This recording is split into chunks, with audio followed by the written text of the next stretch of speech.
Muy buenas noches. Dios les bendiga a todos. ¿Cómo se encuentran el día de hoy? ¿Bendecidos? Esperando que Dios nos hable. Gloria a Dios. Bueno, pues que sea Dios el que nos hable. Reciban un saludo los hermanos allá tras la transmisión. Dios les bendiga mucho. Y bueno, pues vamos a escudriñar la palabra en esta tarde. Podemos abrir nuestra Biblia en Segunda de Crónicas, de favor. Quise tomar un pasaje muy parecido a lo que de alguna manera Dios siempre anhela, siempre busca, siempre lo ha querido, porque conoce la situación del ser humano. En el capítulo 7 es un verso muy conocido también, verso 14. Amén. Segunda de Crónicas 7:14. Dice la palabra de Dios: si se humillare mi pueblo, sobre el cual mi nombre es invocado, y lloraren y me buscaren mi rostro, y se convirtieren de sus malos caminos, hay una coma, entonces, dice el Señor, yo oiré desde los cielos y perdonaré sus pecados y sanaré su tierra. Algo que Dios anhela siempre y todo momento. Vamos a orar. Señor Dios, te damos gracias en esta tarde, Señor. Nos has permitido un día más de vida, Señor, y sin duda anhelamos, Señor, que tú nos hables, que tú nos confrontes, ¿por qué no? Que nos hagas ver, Señor, la situación en la cual estamos viviendo, cómo estamos viviendo delante de ti. ¿Por qué es que hemos sido llamados por ti? Que podamos en esta noche, Señor, estar enterados de esto y poder resarcir las cosas que de alguna manera están mal. Poder confrontar ese pecado si estuviera en nuestras vidas y ponernos a cuentas contigo. Ayúdanos, Señor, que este día sea de bendición porque tú nos hablas, porque tú nos haces ver tu camino. Te damos gracias, bendito Dios, en el nombre de Jesús. Amén. Si Dios obrara como es el ser humano, ya estuviéramos aniquilados. No tendríamos oportunidad. Su misericordia sobrepasa los límites, su grandeza es inescrutable. No podemos entenderlo con esta mente finita. Qué paciencia el Señor ha tenido con nosotros, con esta humanidad, que al verlo cada día la maldad se aumenta y vemos tantas cosas que existen. La gente se ha vuelto insensible, hasta para muchos se ha hecho normal el ver situaciones tremendas en este mundo. Pero algún día esto se acabará. Esta oportunidad, esta misericordia, esta paciencia de Dios. Y entonces ya no habrá oportunidad para estar con Él, el del que no se ha arrepentido, ¿no? Pero hasta ahorita todavía permanece su misericordia, su bondad, su amor, su paciencia. Sin duda, Dios es un Dios de toda misericordia. Ese es el tema de hoy. Amén. Hemos estado meditando en el libro de Nehemías y a lo mejor hasta ahorita donde hemos meditado vemos a un pueblo arrepentido, vamos a verlo así. Vemos a un pueblo que pone atención a la palabra. Son confrontados con su pecado y con el pecado de sus padres y parece ser que pues ellos dicen, nosotros no somos iguales, no queremos ser iguales. Hasta hacen un pacto, ¿no? En el capítulo 10 firman y se comprometen. Pero vamos a ver un poquito más adelante. Y de alguna manera yo creo que es lo que Dios anhela, que el cristiano, el creyente sea así. de esa manera. Que se llene de su presencia, que se goce en su palabra, que anhele la palabra, que le busque cada día. Pero vamos a ver si realmente a veces es un emocionalismo, ya que eso no permanece, desafortunadamente, en muchos. Se llega a acabar de tal manera que hasta se llegan a volver al mundo y hasta peores. Y eso es algo muy triste, algo que Dios no anhelaría. ¿De qué manera ha mostrado Dios su misericordia durante todo el tiempo del cual, como vamos a ver en un momento, Dios hizo un pacto, Dios lo cumplió, Dios les dio lo necesario, Dios prometió y los llevó a la tierra prometida, Dios los provió de todo lo necesario y ellos le dieron la espalda? Pero a veces los juzgamos, ¿no? Y decimos, es que ellos no conocían a Dios. Pero si cada momento Él se revelaba, mostraba sus maravillas y cada momento le afrentaban, cada momento le volvían la espalda. Y eso es algo que pues da tristeza. Pero ¿cómo somos nosotros? Vamos a ponerlo en nuestro lugar. ¿Realmente hemos sido fieles con Dios? ¿Hemos valorado su misericordia? Y de hecho ellos van a recordar en el capítulo 9 a ese Dios creador y libertador, recordando ese pacto que había hecho, ya habíamos mencionado, con Abraham. Ahí en el capítulo 9, vamos ahí a leer esto, hermanos. Capítulo 9, verso 6. Y si quiero leer todo esto, recordando en pocas palabras, hace un resumen de toda la obra de Dios, de su promesa. Y empieza diciendo en el verso 6, tú solo eres Jehová, tú hiciste los cielos y los cielos de los cielos, con todo su ejército, la tierra y todo lo que está en ella, los mares, todo lo que en ellos hay, y tú vivificas todas estas cosas, y los ejércitos de los cielos te adoran. Están reconociendo a ese Dios creador y que da vida.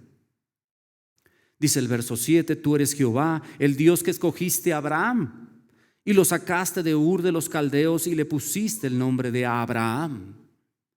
Y hallaste fiel su corazón delante de ti e hiciste pacto con él para darle la tierra del Cananeo, del Eteo, del Amorreo, del Fereceo, del Jebuseo, del Gergeseo, para darla a su descendencia. Y cumpliste tu palabra, porque eres justo. Él cumple su palabra. Dice el verso 9, y miraste la aflicción de nuestros padres en Egipto, y oíste el clamor de ellos en el mar Rojo, e hiciste señales y maravillas contra Faraón, contra todos sus siervos y contra todo el pueblo de su tierra, porque sabías que habían procedido con soberbia contra ellos, y te hiciste nombre grande como en ese día. Dividiste el mar delante de ellos y pasaron por medio de él en seco. Y a sus perseguidores echaste en las profundidades como una piedra en profundas aguas. Con columna de nube los guiaste de día y con columna de fuego de noche para alumbrarles el camino por donde habían de ir. Y sobre el monte del Sinaí descendiste y hablaste con ellos desde el cielo y les diste juicios rectos, leyes verdaderas y estatutos y mandamientos buenos. Y les ordenaste el día de reposo santo para ti, y por mano de Moisés tu siervo les prescribiste mandamientos, estatutos y la ley. Les diste pan del cielo y en su hambre y en su sed les sacaste agua de la peña, y les dijiste que entrasen a poseer la tierra por la cual alzaste tu mano y juraste que se las darías. ¿Y qué hizo Dios? Cumplió. Y ellos están recordando esta palabra, este tiempo en el cual Dios había obrado desde un principio de la nada, porque era un hombre y una mujer que era imposible que pudiesen tener hijos, Abraham y Sara. Y Dios cumplió su promesa de la nada. Sí, de la nada, porque no podía haber descendencia. Y de la nada Dios hizo una gran nación, su pueblo santo, su pueblo escogido, donde Él quería depositar su nombre y su presencia. ¿Y cómo le pagaron? Volviéndole la espalda. Y ellos están recordando esto en este momento. Este pueblo está escuchando la ley de Moisés. Está hablando de esta palabra. Y ellos están reconociendo a este Dios maravilloso, majestuoso, todopoderoso. Y están reconociendo su poderío y su gran misericordia. Un Dios de toda misericordia. Amén. Dice en el verso 17 del capítulo 9, en la segunda parte, nada más. Pero tú eres Dios que perdonas, clemente y piadoso, tardo para la ira y grande en misericordia, porque no los abandonaste. ¿Cómo es Dios aquí, hermanos? Todo esto, que perdona, que es clemente, que es piadoso, tardo para la ira, grande en misericordia. ¿Por qué? Dice, porque no los abandonó. Amén. Por eso es un Dios de misericordia. Pese que ya habían cometido una y otra vez, y una y otra vez, una y otra vez, delante del Señor, muchas perversidades. Quiero que vayamos tantito a Números, hermanos, solamente para recordar un poquito. Números 14.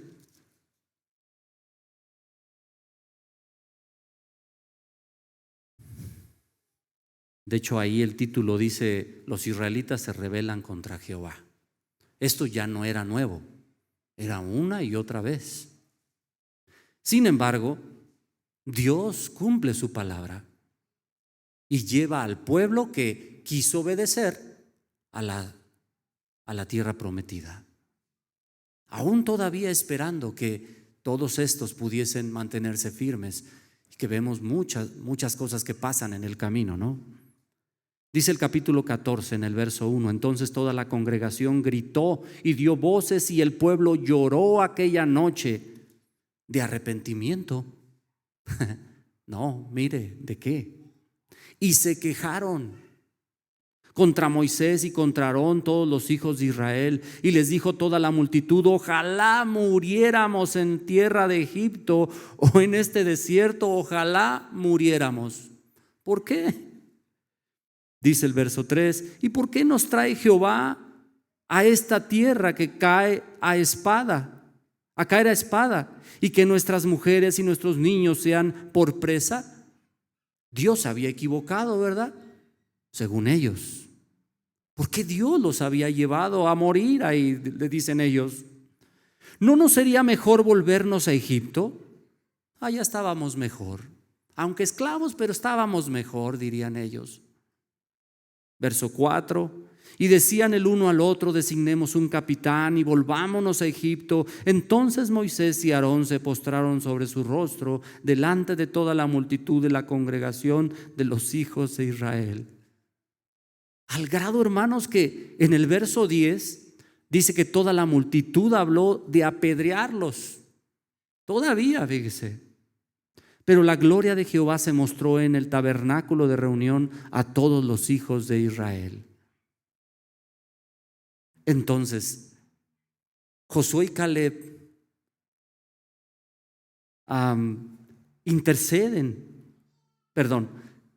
Josué y Caleb interceden en este momento y le piden a Dios misericordia, pese a este pecado tan grande.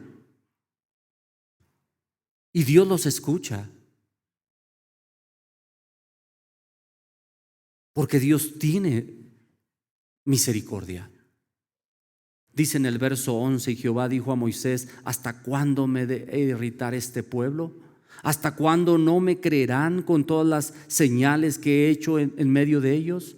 Yo los heriré de mortandad y los destruiré. A ti te pondré sobre gente más grande y más fuerte que ellos.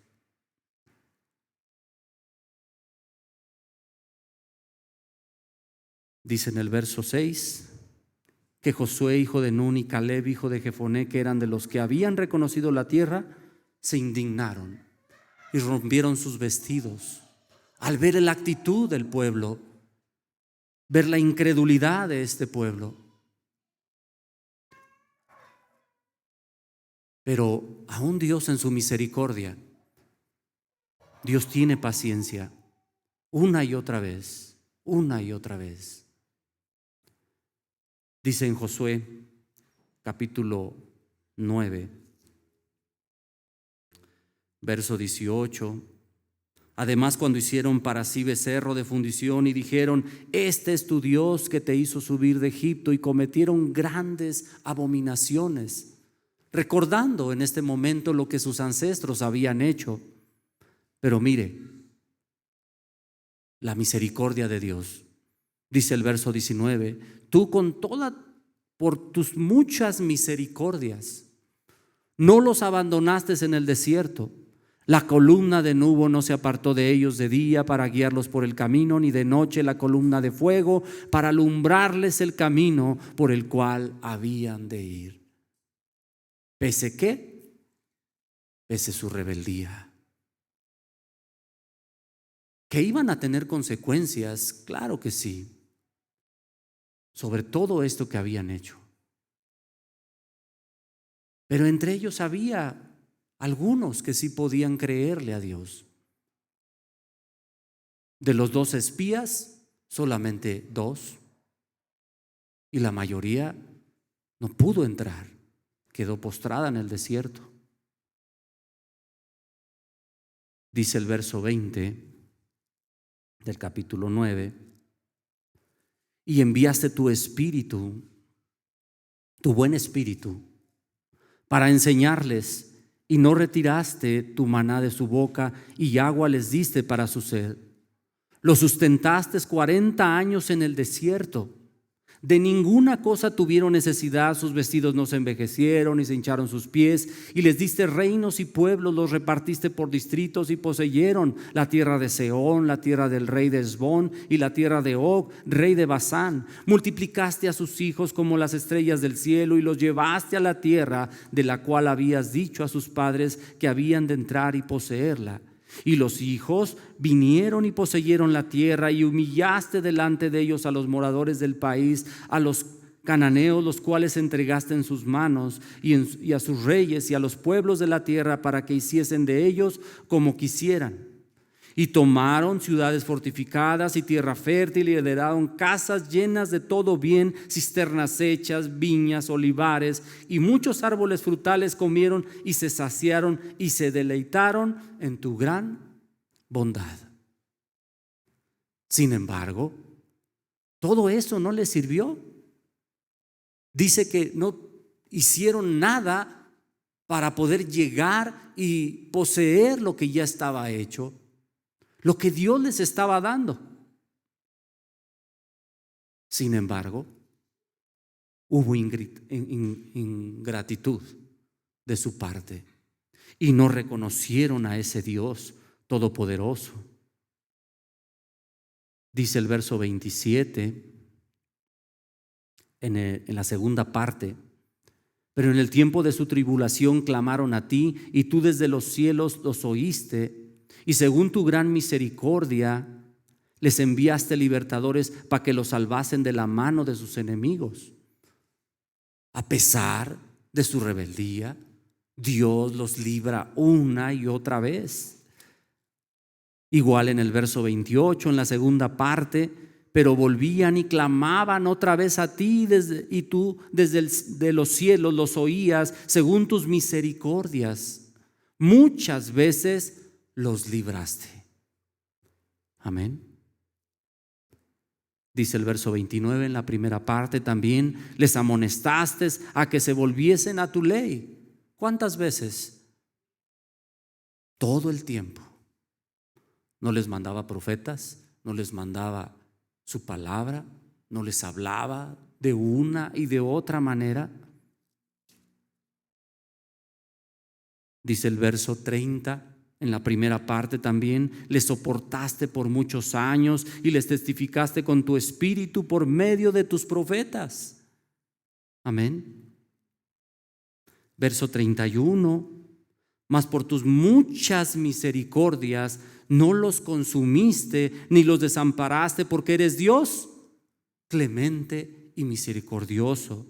Ahora pues, Dios nuestro, Dios grande, fuerte, temible, que guardas el pacto y la misericordia, no se ha tenido en poco delante de ti todo el sufrimiento que ha alcanzado a nuestros reyes, a nuestros príncipes, a nuestros sacerdotes, a nuestros profetas, a nuestros padres y a todo tu pueblo, desde los días de los reyes de Asiria hasta este día. Y parece ser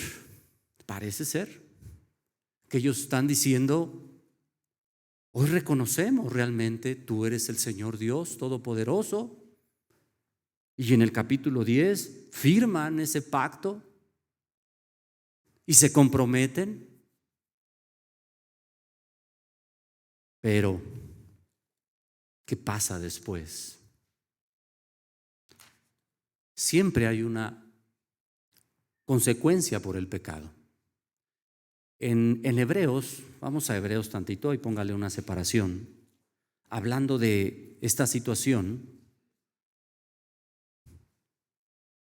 el escritor de Hebreos va a recordar esa parte y va a plasmar en esta escritura por qué es que ellos no pudieron entrar en su reposo. Capítulo 3, verso 16. Amén. Y empieza con una pregunta. ¿Ya lo tiene? Hebreos 3:16. ¿Quiénes fueron los que, habiendo oído, lo provocaron? ¿Le provocaron? ¿Quiénes? ¿No fueron todos los que salieron de Egipto por mano de Moisés? Diríamos, bueno, fueron aquellos que no vieron sus maravillas, su poderío, su palabra. Pero fueron ellos los que lo vieron. Fueron aquellos que habían reconocido a ese Dios todopoderoso. Dice el verso 17: y con quienes estuvo él disgustado 40 años. ¿Cómo estuvo Dios con ellos? Por 40 años. ¿No fue con los que pecaron, cuyos cuerpos cayeron en el desierto? Dice el verso 18: y a quienes juró que no entrarían en su reposo, sino aquellos que desobedecieron. Y vemos que no pudieron entrar a causa de su incredulidad. ¿Cómo le llama el escritor aquí a esta situación? Incredulidad. Y pareciere, como les digo, que todo está bien. En algún momento ellos claman, hacen fiesta, hacen gozo, ya se terminó el muro, vamos a celebrar la palabra, todo bien. Pues eso debería de permanecer en ellos, en nosotros también. ¿Cuándo, hermano? Todos los días. Qué importante es que esa palabra esté presente en nuestras vidas todos los días. Porque escuchamos una palabra que nos llega, nos hace reflexionar, inclusive nos hace, ¿cómo les diré? Pues sí, reaccionar en cómo estoy viviendo y decir, ahora sí, ya voy a vivir agradando a mi Dios. Ya no voy a hacer esto, ya no voy a hacer el otro. Señor, dame fuerzas. Tú sabes en dónde está mi debilidad. Pero ¿qué pasa, hermanos? Pareciera que es simplemente emocionalista. Porque se desvanece, se acaba. Entonces, qué importante es que esa palabra esté en nosotros. ¿Cuándo? Todo el tiempo. Sí, hasta me la puedo aprender de memoria, pero tiene que estar presente en mi vida y ser evidente en mi vida, porque si no, de nada sirve, hermanos.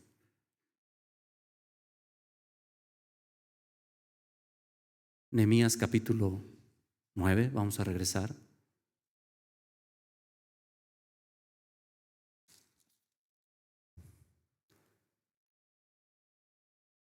Ahora sí vamos ahí al verso 27, pero vamos a leer la primera parte. ¿Qué consecuencia tiene nuestro pecado? Dice el verso 27, entonces los entregaste en mano de sus enemigos, los cuales los afligieron, pero en el tiempo de su tribulación. Ajá. Dice el verso 28, en la primera parte, pero una vez que tenían paz, fíjese bien, una vez que tenían paz, volvían a hacer lo malo delante de ti, por lo cual los abandonaste en mano de sus enemigos que los dominaron. Verso 30, en la segunda parte, pero no escucharon, por lo cual los entregaste en mano de los pueblos de la tierra. ¿Hubo consecuencias de su pecado? ¿Hay consecuencias por nuestros pecados, hermanos? Sí. Y hay veces que son irreversibles, marcados para toda la vida. Inclusive el pueblo recuerda las consecuencias que tuvieron sus antepasados y las cosas que pues están ahí presentes. Esto para que ellos no les pase lo mismo, ¿no? Pero como les digo, parece ser que entra por un oído y sale por el otro. Verso 34, nuestros reyes, nuestros príncipes, nuestros sacerdotes y nuestros padres no pusieron por obra tu ley, ni atendieron a tus mandamientos y a tus testimonios con que les amonestabas. Y ellos en su reino y en tu mucho bien que les diste y en la tierra espaciosa y fértil que entregaste delante de ellos, no te sirvieron ni se convirtieron de sus malas obras. Entonces, ¿qué era? Simplemente una actuación externa que no tiene que ver con un verdadero arrepentimiento a veces. Una vez más digo, emocionalismo. Verso 36. He aquí que hoy somos siervos, y reconocen que son siervos, ¿no? Porque están esclavizados aún todavía, se deben a un rey. Henos aquí siervos en la tierra que diste a nuestros padres para que comiesen su fruto y su bien, y se multiplica su fruto para los reyes que has puesto sobre nosotros por nuestros pecados, quienes se enseñorean sobre nuestros cuerpos y sobre nuestros ganados conforme a su voluntad, y estamos en grande angustia. ¿Cómo estaba este pueblo en este momento? Aunque hay gozo, aunque hay una cierta libertad porque les permiten edificar el templo, edificar el culto y ahora las murallas, parece ser que no hay un arrepentimiento genuino. Parece ser que es un arrepentimiento genuino, perdón. Pero, vamos a ver ahorita. ¿Sí, hermanos?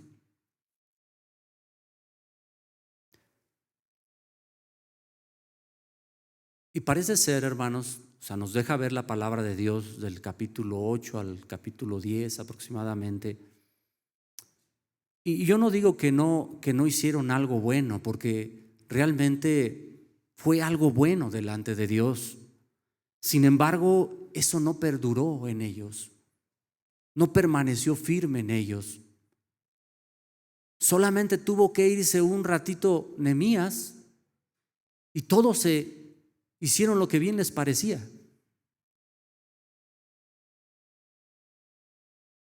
A veces podrá ser ficticio solamente o emocionalista, como les digo.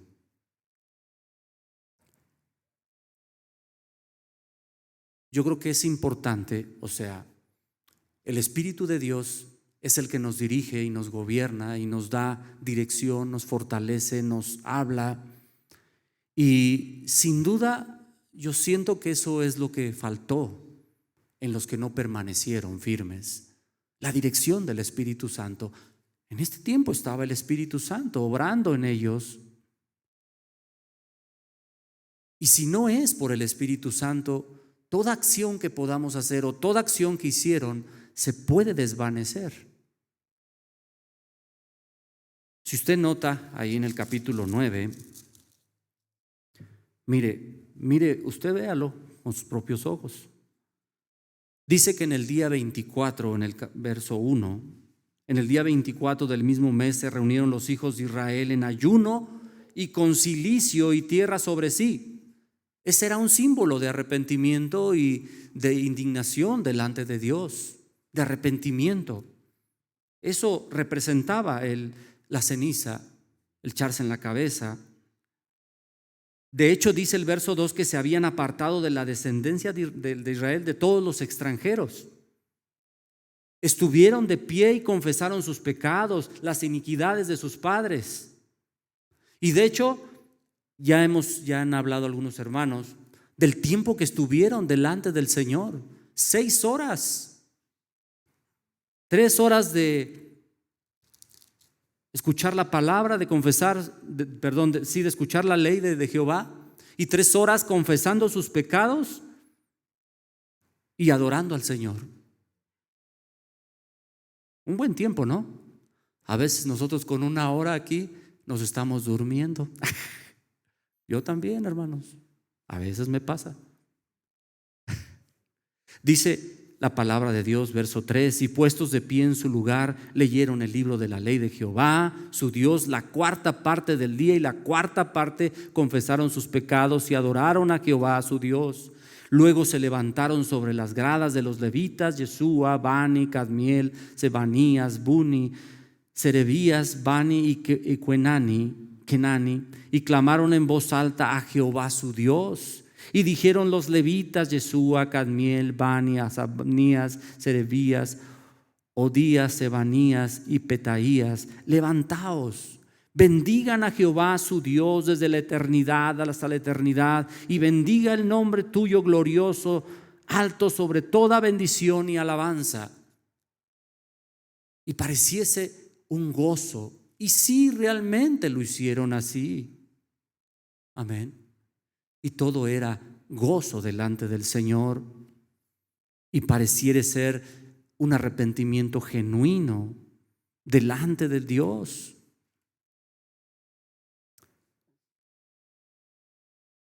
Pero el autor va a confrontar a este pueblo con la ingratitud, primero de sus antepasados, y con esto va a hacerles ver que, pues, si sus antepasados cometieron esos errores, pues ellos no lo hagan y se mantengan firmes.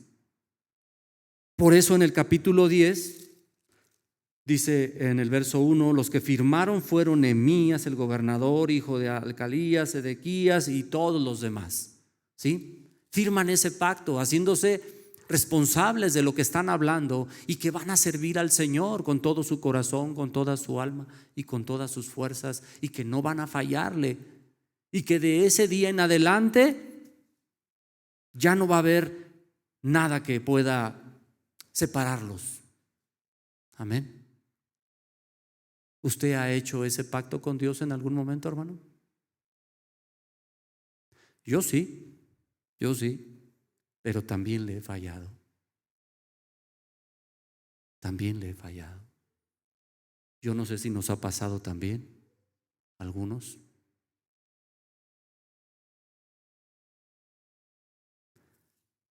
Dice en el capítulo 9, verso 16: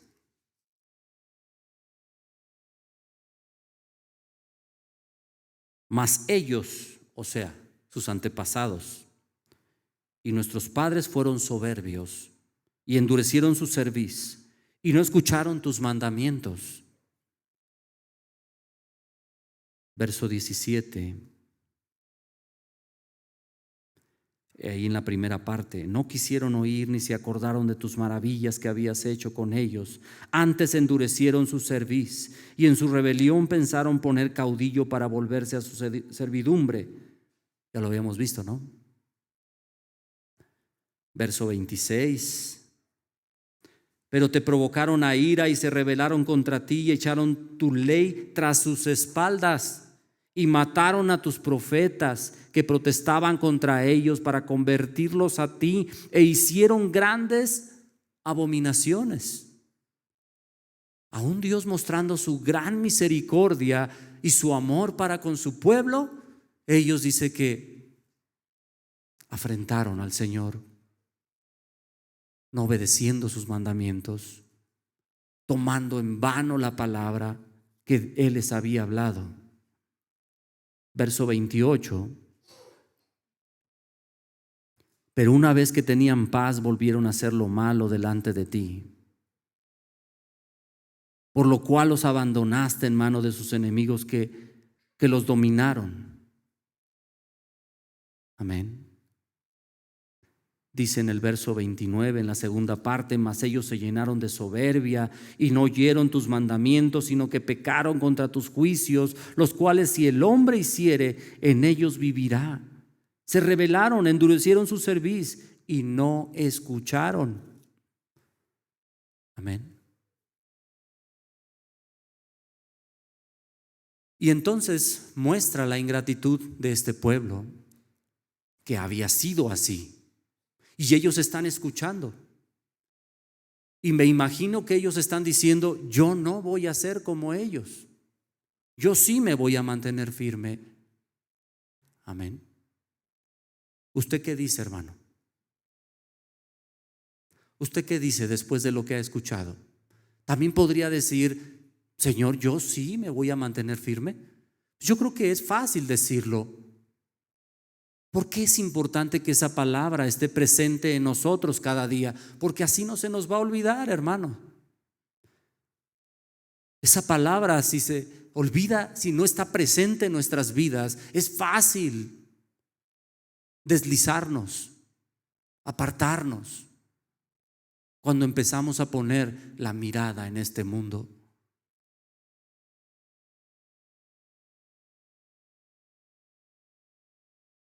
Y le decía hace un momento que parece ser que este pueblo estaba siendo firme, y no estoy diciendo que no, porque aquí se ve, ¿no? Pero la realidad es otra. Y lo vamos a ver en el capítulo 13. Digo, nada más no quiero adelantarme mucho, pero solamente quiero que vea esto. Quiero que vea el fin de la historia, aunque a algún hermano le toque todavía compartir mucho adelante, ¿no? Pero quiero que vea usted esto, hermano, porque es importante ver que estos hermanos, a la vuelta de la esquina, no se mantuvieron. Capítulo 13, verso 23, solamente unos versículos. Vi asimismo en aquellos días a judíos que habían tomado mujeres de Asdod, amonitas y moabitas. ¿Otra vez? Y la mitad de sus hijos hablaban ahora en lengua de Asdod. La identidad habían perdido ya tan rápido, porque no sabían hablar judaico, sino que hablaban conforme a la lengua de cada pueblo. Dice el verso 25: y reñí con ellos y los maldije y herí a algunos de ellos y les arranqué los cabellos.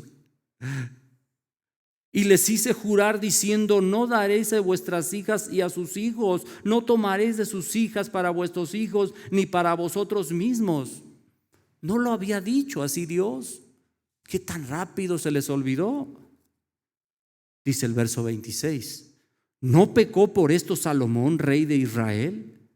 Bien que en muchas naciones no hubo rey como él, que era amado de su Dios, y Dios lo había puesto por rey sobre todo Israel. Aún a él le hicieron pecar las mujeres extranjeras. Y bueno, lea usted todo el capítulo 13 y se va a dar cuenta de todo lo que ya ellos estaban haciendo cuando Nehemías los dejó un ratito. Imagínese, hermano, imagínese Digo, no sé cuántos de los que vienen aquí, hermanos, a la iglesia, meditan todos los días. Y aún así, cuántas cosas padecemos todos los días y cuántas cosas aún todavía luchamos. Imagínese entonces los que vienen cada domingo y de repente no meditan la palabra y no están atentos a la palabra. Imagínese. ¿Será importante entonces estar cerca de lo que Dios tiene para cada uno de nosotros? ¿O no? ¿Por qué? Véalo usted. En una parte parece ser todo bien y mucho gozo, mucho todo, pero después, hermano, después que ya no están sobre ellos, después que ya no están motivándoles, ¿qué pasa con el creyente? Se empieza a enfriar, se empieza a alejar. ¿Será importante entonces que esa palabra esté presente en nuestra vida todos los días? Usted juzgue, hermano, usted juzgue. Por eso es que el cristiano a veces no crece, porque simplemente se conforma con lo que me den cada semana, o a ver qué pasa. Estuvo padre, estuvo bonita. Sí, pasan 2 días y ¿qué pasó? No, quién sabe. No, pues, va a jugar el Chivas y el Cruz Azul, ¿o qué? Sí, no sé, cualquier cosa lo pierde de su vida espiritual, de que ahora es un hombre que debe de vivir de acuerdo a la voluntad de Dios en el reino de Dios. Ya no es carnal, ya no es terrenal, vive en este mundo, pero ya no tiene que vivir como tal. Tiene que demostrar realmente ese cambio, esa identidad. Al rato vamos a andar hablando igual que los de Asdod. ¿Cómo puede ser? El que ha tomado un compromiso con Dios realmente tiene que vivir esa vida digna delante de Él. Si no, de nada sirve. Aunque Dios es un Dios de toda misericordia, un día se va a acabar. No se acaba, o sea, su misericordia va a seguir, pero un día se va a acabar el tiempo de nosotros y ya no va a haber oportunidad. Amén, hermanos. También los hermanos que me están escuchando allá, es importante que podamos afirmarnos y que podamos decidir hoy, hermanos, o servir al Señor o sirves al mundo. No hay otra, hermano. No puedes ser tibio. Te afirmas realmente en Dios y dejas de estar jugando al cristiano, o pues ya mejor te conviertes al mundo. No hay otra. Perdona, hermano, si te digo esto, pero es una realidad. Una y otra vez la Biblia nos enseña que si no permanecemos en su palabra, podemos caer y perdernos. Pero si nos mantenemos firmes, el Señor promete que nos va a llevar a la eternidad con Él. Amén. Vamos a orar. Señor Dios, en esta hora, Señor, nos has confrontado, Señor, con tu palabra. Y necesitamos, Señor, en esta hora que nos perdones, que nos ayudes, que nos fortalezcas, que nos hagas, Señor, realmente vivir, Señor, en esta palabra. Que podamos, Señor, realmente mostrar que somos cristianos verdaderos, que hemos creído en ti porque nos mantenemos firmes y ya no andamos jugando en este mundo, que nuestra mirada está en ti, y que no hay otro lugar donde podamos poner nuestra mirada. Ayúdanos, Señor, fortalécenos. Que no solamente vivamos de emocionalismo, Señor, que ya nos mantengamos firmes en ti, que seamos dignos de alabarte cada día, que seamos fuertes en ti, que tú nos enseñes a vivir y reflexionar. Cada día, Señor, ten misericordia, Padre. Permite que tu palabra nunca se aparte de nosotros, ya que el día que se aparte de nosotros, entonces estaremos perdidos. No lo permitas, Señor. Manténnos firmes, háblanos cada día, enséñanos, Señor, exhórtanos, Dios, que tu palabra nos enseñe, Dios Todopoderoso. Te damos gracias en esta hora, en el nombre de Jesús. Amén. Dios les bendiga, hermanos.